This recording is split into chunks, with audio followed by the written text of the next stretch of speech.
영덕군수 선거는 국민의힘 김광열 후보와 무소속 박병일 후보 간의 맞대결로 펼쳐지고 있습니다. 두 후보는 자신이 영덕군을 이끌어갈 적임자임을 앞세우며 표심 잡기에 열을 올리고 있습니다. 정필문 기자의 보도입니다. 영덕 강구항 인근에서 펼쳐진 국민의힘 후보들의 합동유세, 도지사와 광역기초의원 후보들까지 집결한 가운데 김광열 영덕 군수 후보는 국민의힘 대세론을 앞세웠습니다. 힘 있는 집권 여당의 후보가 당선돼야 영덕 발전에 박차를 가할 수 있다는 주장입니다. 지난 윤석열 대통령을 만드는데 전국 2위를 할 정도로 상당히 보수적으로서 공헌이 많았습니다.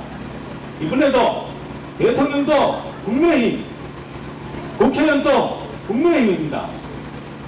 이번 지방선거에서 도지사님, 군수, 도의원, 군의원 모두 국민의힘이어야 합니다, 여러분. 영덕을 찾은 이철우 도지사 후보 역시 김광열 후보를 지원 사격하며 압도적인 승리를 거둘 수 있도록 해달라며 지지를 호소했습니다. 특히 윤석열 대통령 당선에 영덕을 비롯한 경북의 역할이 결정적이었던 만큼 국가 지원을 받아낼 수 있는 그릇도 키워야 한다고 강조했습니다. 지난번 4년 전에 선거할 때 영덕이 득표율이 제 선거의 득표율이 1등을 했거든요. 그래서 하작하는 데는 제가 군수님이 도의원님들이 와서 하작하는 데는 거의 다 해드렸습니다. 그런데 이번에 한 번 더 1등하면 정말로 자신 있게 영덕을 새로운 도시로 만드는데 영덕 군수 선거에 세 번째 도전하는 무소속 박병일 후보도 바닥 민심을 훑으며 지지를 호소하고 있습니다. 박 후보는 영덕의 소멸 위기를 강조하며 영덕 발전을 위해 영덕타워 건설과 고래불권 관광특구 조성 등 5대 공약을 앞세우고 있습니다.